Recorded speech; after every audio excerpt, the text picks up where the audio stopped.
Jessica Barton. Hi, I'm Jessica Barton. I grew up in Cocoa Beach, Florida. It's just a little small beach town. We're known for being a real beach city, a lot of surfers. I was never one though, so. Actually, I was kind of the goth girl, so I never really got in the beach scene. I'm a little more into it now. Growing up in Florida was awesome. It was so laid back, so chill.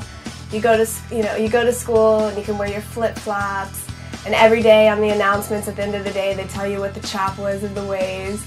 So it was total surf town, beach, chill, laid back.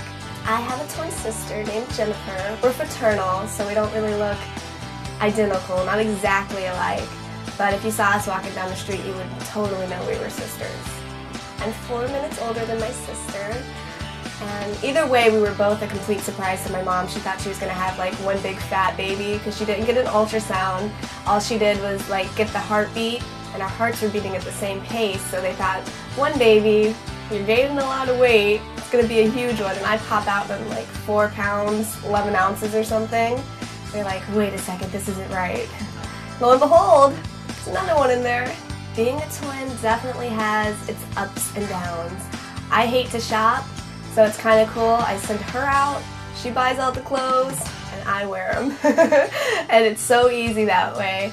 But it gets kind of, you have that need for attachment constantly because it's unlike everybody else. I've never been alone. I was born with somebody, and so we've kind of been attached always. We're very close. We're best friends. We're worst enemies. We're a little bit of everything. There's really no jealousy between us because both of us think we're better than the other one. She thinks she's the hotter twin. I think I'm the hotter twin.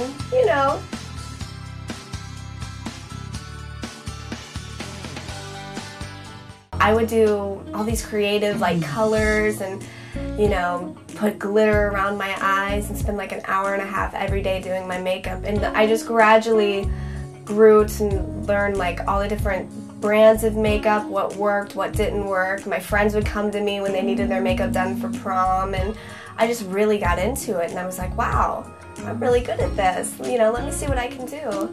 And when I started working with a photographer and figuring out lighting and what works and what doesn't work, and television shows, and you really acquire your technique and you realize your talent, and I realized I was really good at it, and I'd love to have a career in that. It's not even like work for me. When I have a makeup job, I go, I do it, and I enjoy it. I make the girl feel beautiful, and who wouldn't like that? That's what photographers like. They love knowing that they can make that model feel and look as beautiful as they can, and that's kind of what I do as a makeup artist. I make them beautiful. I used to be a little goth girl with purple hair, dog collars, chains, and I know that's appealing to some people, and that was definitely a phase that I went through, and we were really into these role-playing games. I know most people don't admit to that, but I did play Dungeons and Dragons. So it was cool. We'd walk around downtown Cocoa, 30 or 40 of us in our little teams, and playing this live-action role-playing game. And I would always be a Bruja hooker, which was the Brujas were a type of vampire that was very dominant and didn't like people getting into their territory, and very aggressive. So I'd play a hooker because I'd just lure the men in, and then I'd kill them and take their money.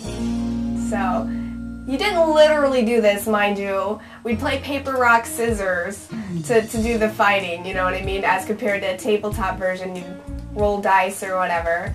So it was my dork stage, and I still have that side to me, that vampire side, that I'm still a little dark.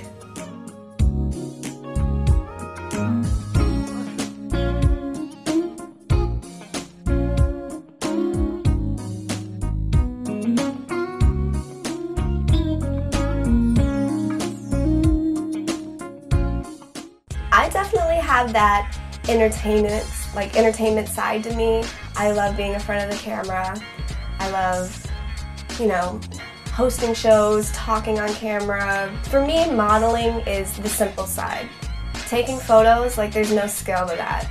It really takes nothing for me, personally. Some models might really have to think about it and work at it. So I'd really love to do something a little more challenging, which is speaking or acting or, you know, I love to sing, I love doing music. I'm like, anything in the entertainment world, I've got my hand in. So something's got to make it for me. I've got to be good at something somewhere. I've been writing lyrics since I was, man, I tried to be in little bands when I was like 6. You know, you had the little love songs. I kind of found them the other day and they were really funny. But I kind of have that dark side to my lyrics, and my poetry is kind of evil, sort of, not so much demonic, but a little bit more dark and gloomy, rather than, you know, hi, I'm in love, I'm happy, you know. I have a very sarcastic sense of humor. I just try to make things entertaining and not be dull and a suck-up, you know? I just want to be myself. I'm never going to try and be a fake person. I have no interest in that.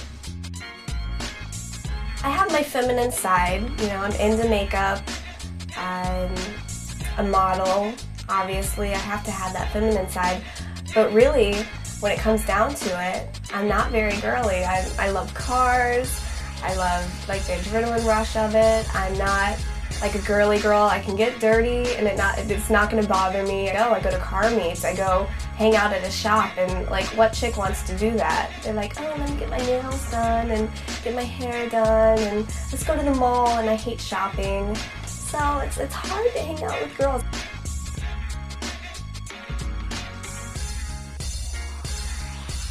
I had a 93 Toyota Supra with a little over 500 horsepower. It was a really rare anthracite color. Like, there was only 40 something made exactly like mine, like the 6-speed turbo version. So my friend and I were coming home one day and a lady in an Expedition ran a red light and slammed into my car and totaled it. So it finally worked out. I'm building a really cool, another Supra. It's going to be a nice silver color from like the Aston Martin, and it's going to have hopefully around 800 or 900 horsepower, so I'm going to beat all the boys. All the boys.